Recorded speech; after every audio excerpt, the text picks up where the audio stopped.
Namaskar, myself Saurabh Srivastava, Assistant Professor, School of Management Sciences, Varanasi.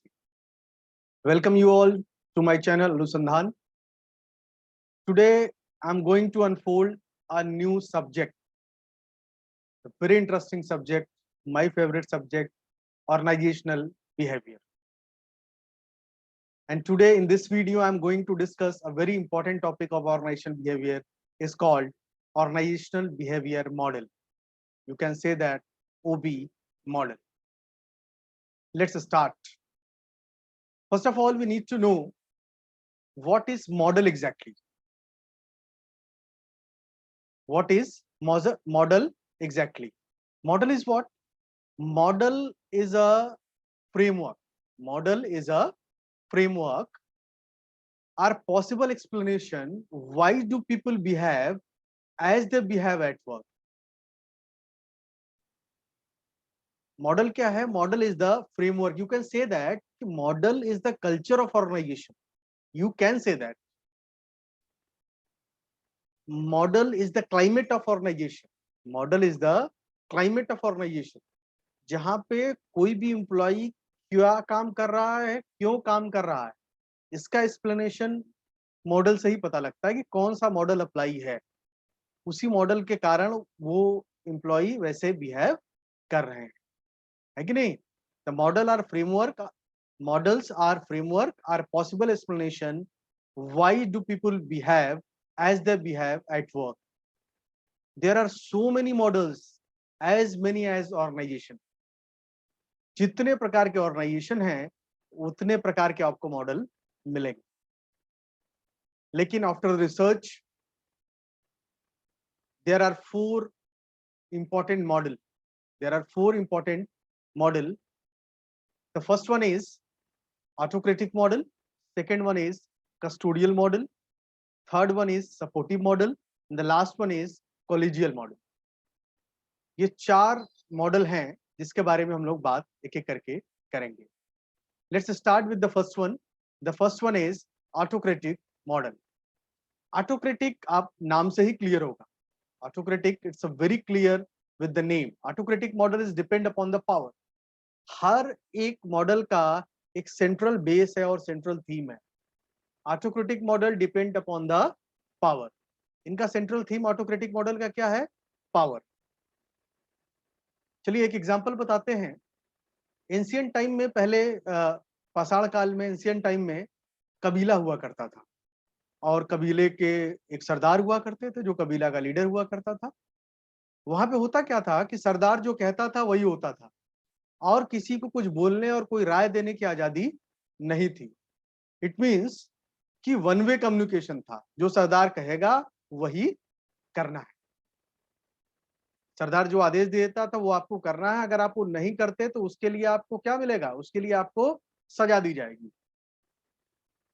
If I am talking about the organisational context, the power means authority. The employee who have authority to command you. तो जिसके पास authority है उसके पास right है demand का भी. वो जो कहेगा वो करना पड़ेगा. The people who are command must have power to demand. जिसके पास कमांड है उसके पास पावर ऑफ डिमांड भी होता है कि you do this or else. आपको ये करना चाहिए, ये नहीं करना चाहिए. Meaning that employee does not follow order will be penalise. अगर आप ऑर्डर फॉलो नहीं करेंगे तो आपको पेनलाइज किया जाएगा. ये भी एक प्रकार का मॉडल है ऑर्गेनाइजेशन का. इस ऑर्गेनाइजेशन के मॉडल के कुछ बेनिफिट्स भी हैं, कुछ मेरिट्स भी हैं और कुछ डिमेरिट्स भी हैं. तो सबसे पहले मेरिट्स के बारे में बात करते हैं. मेरिट्स ये है कि जहां पर एक व्यक्ति कोई डिसीजन लेने वाला होगा वहां पे डिसीजन हमेशा क्विक होगा. कभी डिसीजन में कोई डिले नहीं होगा. पहली बात. दूसरी बात, जो भी वर्क प्रोसेस है वो फास्ट चलेगा क्योंकि इंस्ट्रक्शन एक ही जगह से आना है. आपको याद होगा, you must be read the 14th principle of Henry Fayol. Henry Fayol has given the 14th principle of management. There is one principle is called unity of command. Unity of command autocratic model में apply होता है कि किसी एक ही व्यक्ति के पास power होती है. सेंट्रल में एक ही व्यक्ति का पास पावर होती है जो सबको कमांड करता है और उसी की बात आपको सुननी होती है। तो यहाँ पे यूनिटी ऑफ कमांड है, जिसके वजह से जो वर्क प्रोसेस है वो फास्ट है, डिसीजन क्विक है, और अगर ज्यादा लोग नहीं रहेंगे तो डिसीजन लेने में आसानी भी होगी। जब ज्यादा लोग अपने विचारों को रखते हैं तो डिसीजन में डिले भी होता है और डिसीजन लेने में कंफ्यूजन भी होता है। ऑटोक्रेटिक मॉडल का ये एजम्पशन है बेटा कि जो व्यक्ति कमांड कर रहा है, जिसके पास अथॉरिटी है, वो सबसे बेहतर जानता है कि ऑर्गेनाइजेशन के लिए क्या सही है और क्या गलत है। इसलिए इस एजम्पशन के बेस्ड पे सारा पावर और सारा अथॉरिटी जो है वो लीडर को दिया जाता है सारे डिसीजन लेने का, जिसके वजह से वो अपने फॉलोअर्स से कोई भी विचार विमर्श नहीं करता। अब अगर ऐसा इन्वायरमेंट होगा तो वहां का जो मैनेजरियल ओरिएंटेशन होगा वो कैसा होगा? The autocratic environment In the autocratic environment, the managerial orientation is formal, official, authority. यहाँ पे सारी चीजें फॉर्मल और ऑफिशियल और अथॉरिटेटिव होंगी। This authority is delegated by right of command over the people to whom is applied. ये authority आपको delegate की जाती है मैनेजमेंट से कि अब आप इन लोगों को कमांड करें। लेकिन इस मॉडल के कुछ डिमेरिट्स भी हैं। आपको लग रहा होगा कि ये मॉडल ठीक नहीं है। तो डिमेरिट्स क्या है? जब एम्प्लॉय को बार बार केवल बोला जाएगा कि ये करिए और उससे कुछ कहा नहीं जाएगा, अगर उसको बोलने का अधिकार नहीं है तो सोचने का तो अधिकार है ही है। जब उसको बोलने का अधिकार नहीं है तो उसको सोचने का तो अधिकार है ही है। जब आप बोलने का अधिकार नहीं देंगे तो वो जरूर सोचेगा, और जब सोचेगा तो क्या आएगा? फ्रस्ट्रेशन आएगा, उसको डिससेटिस्फेक्शन आएगा, उसको इनसिक्योर फील करेगा, इनसिक्योर फील करेगा। तो इस प्रकार की इन्वायरमेंट में जो परफॉर्मेंस आएगी किसी भी एम्प्लॉय की, वो मिनिमम होगी। मिनिमम वेजेस पे मिनिमम परफॉर्मेंस आएगी। कुछ लोग अच्छा भी परफॉर्म करेंगे, there are some people working well, ये उनकी पर्सनल चॉइस है। वो बॉस को पसंद करते हैं, बॉस को खुश रखने के लिए ये काम कर रहे हैं। लेकिन मैक्सिमम एम्प्लॉइयों के साथ क्या होगा कि वो मिनिमम परफॉर्मेंस उनकी आएगी और वो डिससेटिस्फाइड फील करेंगे, फ्रस्ट्रेटेड फील करेंगे, इनसिक्योर फील करेंगे। इस प्रकार के इन्वायरमेंट में जहाँ पे एकदम फॉर्मल, ऑफिशियल और अथॉरिटेटिव इन्वायरमेंट होगा तो इस प्रकार की समस्याएं एम्प्लॉय के साथ आएंगी। अब इसका सोल्यूशन क्या है? सोल्यूशन हमको नेक्स्ट मॉडल की तरफ आगे बढ़ाता है। The next model is custodial model. The next model is called custodial model. Custodial model क्या कहता है? देखिए पहले ही लाइन लिखा है, the autocratic model did not model employees did not talk back to their boss but they certainly thought back. अगर बोलने का अधिकार नहीं है तो सोचने का अधिकार तो है ही है। कस्टोडियल मॉडल में ये लगा कि कस्टोडियल मॉडल का बेस क्या है ये समझ लीजिए। जैसे वहां पे बेस क्या था? Power. Power is the base. मैंने ये बात पहले भी आपको बताई है लेक्चर्स में, फिर से ये बात बताता हूं कि बेटा अलग अलग टाइम पे अलग अलग चीजें प्रधान रही। कभी बल श्रेष्ठ रहा है, कभी धन श्रेष्ठ रहा है, कभी विद्या श्रेष्ठ रही। किसी टाइम पे power is the base of leadership. Another time the economical resources is the power, is the base of the leadership, and sometime intellectual capital is the base of leadership. Custodial model क्या है? Custodial model is depend upon the economic resources. ऐसे सोचा गया कि कोई employ insecure feel कर रहा है, डिससेटिस्फाइड फील कर रहा है, फ्रस्ट्रेट फील कर रहा है, तो उसके लिए क्या करना चाहिए? तो मैनेजर को लगा कि कुछ ऐसा करना चाहिए जिससे वो खुश हो जाए, सेटिस्फाइड हो जाए, फ्रस्ट्रेशन खत्म हो जाए। तो उन्होंने क्या किया कि कुछ ह्यूमन वेलफेयर स्कीम लॉन्च की। जैसे किसी भी एम्प्लॉय को अगर चाइल्ड केयर की फैसिलिटी मिले, उसको रहने के लिए घर मिले, आने जाने के लिए कैब या कार मिले, इंश्योरेंस मिले, बच्चों को पढ़ाई के लिए पैसा मिले, चाइल्ड एजुकेशन मिले, इंश्योरेंस मिले, हेल्थ इंश्योरेंस मिले, तो वो सिक्योर और सेटिस्फाइड फील करेगा। तो जब वो सिक्योर और सेटिस्फाइड फील करेगा तो वो अच्छा परफॉर्म करेगा। ऐसा माना गया कस्टोडियल मॉडल में। इसका मतलब कि there are two variable, one is economic resources, second is the performance. Economic resources is the independent variable and the performance is the dependent variable. जितना इंसेंटिव बढ़ेगा, चाइल्ड केयर, एजुकेशन, इंश्योरेंस, जो भी benefits हैं, जितने benefits बढ़ेंगे वैसे ही performance बढ़ेगा। It means the welfare schemes, the benefits which is provided by the organization to the employee, जैसे ही जितना वो improve करेगा उतना ही performance improve करेगा। It means the benefits and performance are highly and positively correlated, है कि नहीं? ऐसा माना गया कि अगर दोनों पॉजिटिवली कोरिलेटेड है तो ये भी बढ़ेगा तो दूसरा वाला भी बढ़ेगा। तो इस फिलॉसफी पे कस्टोडियल मॉडल काम करता है। The resulting managerial orientation is towards the money to pay the wages and benefits. Since employee physical needs are already reasonably met, अगर physical need उसकी already met है, तो employer look the security need as the motivating force. उनको security need provide करनी चाहिए और उस organisation के पास ये कैपेबिलिटी होनी चाहिए कि वो उनको पेंशन और अदर बेनिफिट दे पाए, तभी वो कस्टोडियल मॉडल पे काम करेगा।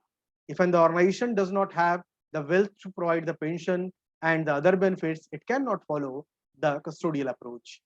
तो उतना वेल्थ होना चाहिए ऑर्गेनाइजेशन के पास कस्टोडियल मॉडल को फॉलो करने के लिए।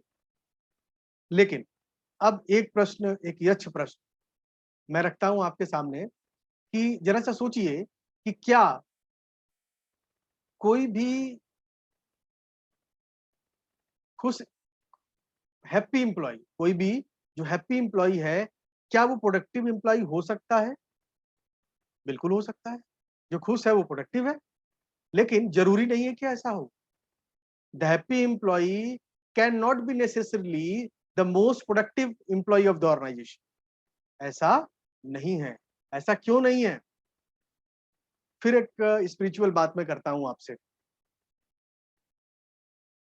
कि स्पिरिचुअल बात मैं ये करना चाहता हूं कि देखिए, हम जो हैं, मी या आई, एक आई है और एक बॉडी है। बॉडी की नीड क्या है? बॉडी को क्या चाहिए?